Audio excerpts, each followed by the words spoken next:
Assalamualaikum warahmatullahi wabarakatuh. Selamat datang kembali di Berhasil Channel. Jangan lupa dukung terus channel ini dengan like, komen, dan subscribe. Kali ini saya akan menceritakan sebuah kisah Makmum. Rena, seorang wanita yang dulu pernah tinggal di sebuah asrama putri, kembali ke tempat itu setelah menerima kabar bahwa kepala asrama, Bu Kiranti, telah meninggal dunia. Rena merasa memiliki tanggung jawab moral untuk membantu asrama yang kini dikelola oleh pengurus baru. Namun ia mendapati kondisi asrama jauh dari harapannya.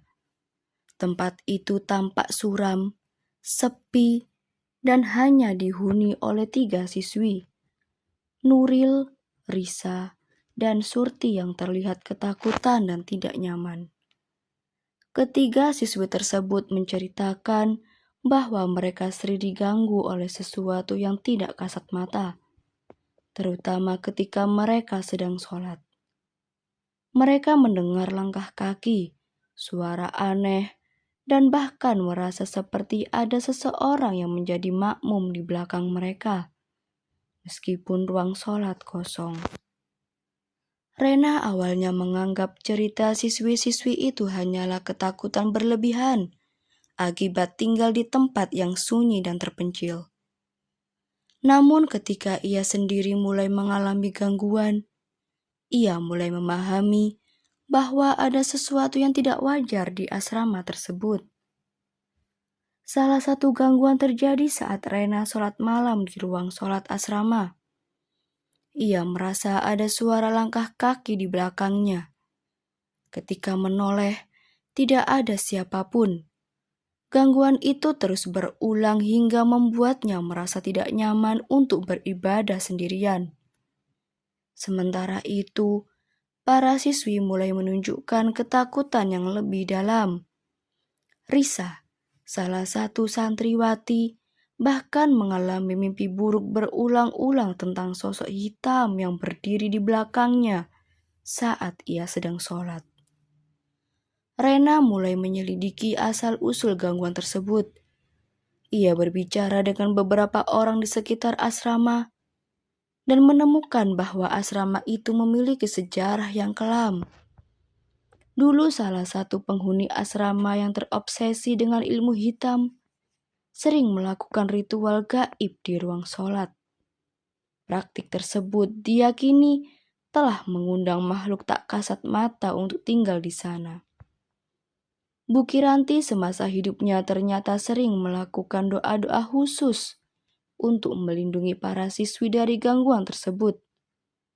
Namun setelah kematian Bu Kiranti, perlindungan itu melemah dan makhluk tersebut kembali mengganggu penghuni asrama. Rena juga menemukan buku catatan milik Bu Kiranti yang berisi doa-doa dan peringatan untuk menjaga kesucian ruang sholat. Hal ini semakin meyakinkan Rena bahwa gangguan ini bersifat mistis dan membutuhkan solusi spiritual. Gangguan yang dialami para penghuni asrama semakin sering dan berbahaya. Risa hampir kerasukan setelah mendengar bisikan menyeramkan saat ia sedang berdoa.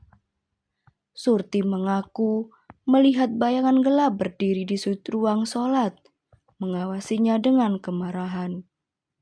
Nuril, yang paling pemberani di antara mereka, mencoba tetap tenang, tetapi mulai mengalami kejang-kejang saat sedang tidur. Rena sendiri mulai merasa kehadiran makhluk tersebut semakin nyata. Ia mendengar suara-suara yang memanggil namanya, dan dalam salah satu momen paling menyeramkan, ia melihat sosok bayangan gelap berdiri di belakangnya melalui pantulan cermin. Ketakutan melanda seluruh asrama. Para santri bahkan tidak berani lagi sholat sendirian, meskipun itu sebuah kewajiban. Rena menyadari bahwa ia harus segera bertindak sebelum gangguan ini membahayakan nyawa mereka semua. Setelah mempelajari catatan milik Bu Kiranti, Rena menyadari bahwa satu-satunya cara untuk mengusir makhluk gaib ini adalah dengan melaksanakan doa dan ritual bersama. Ia mengumpulkan keberanian untuk mengajak para santri beribadah bersama-sama di ruang sholat yang menjadi pusat gangguan.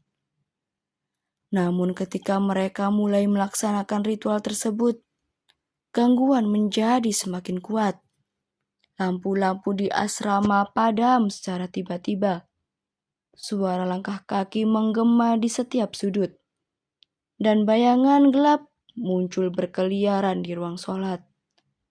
Risa hampir tidak sanggup melanjutkan doa karena merasakan sesuatu yang mencekram pundaknya.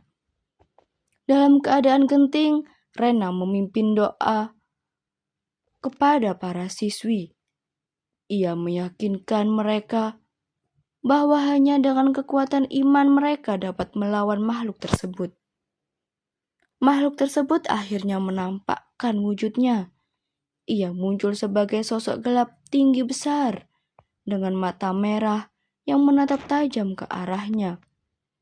Para santri ketakutan, tetapi Rena tetap tenang dan terus memimpin mereka dalam membaca ayat-ayat suci. Makhluk itu mencoba menyerang, tetapi doa-doa mereka menciptakan penghalang yang mencegahnya mendekat. Dalam momen puncak, makhluk tersebut mengeluarkan suara jeritan melengking dan akhirnya menghilang setelah mereka berhasil menyelesaikan doa. Suasana di asrama kembali hening dan mereka merasakan beban berat telah terangkat. Setelah peristiwa tersebut, gangguan di asrama berhenti sepenuhnya. Rena memutuskan untuk tetap tinggal di asrama untuk menjaga santri yang tersisa. Ia belajar bahwa iman dan keberanian adalah senjata paling ampuh untuk menghadapi ketakutan dan kejahatan. Sementara itu, para santri mulai kembali berani melaksanakan sholat dan kegiatan sehari-hari tanpa gangguan. Asrama yang sebelumnya terasa suram, kini dipenuhi rasa tenang, meskipun mereka tetap menjaga kesucian ruang sholat sesuai pesan yang ditinggalkan oleh Bu Kiranti. Terima kasih sudah menonton. Jangan lupa like, komen, dan subscribe ya.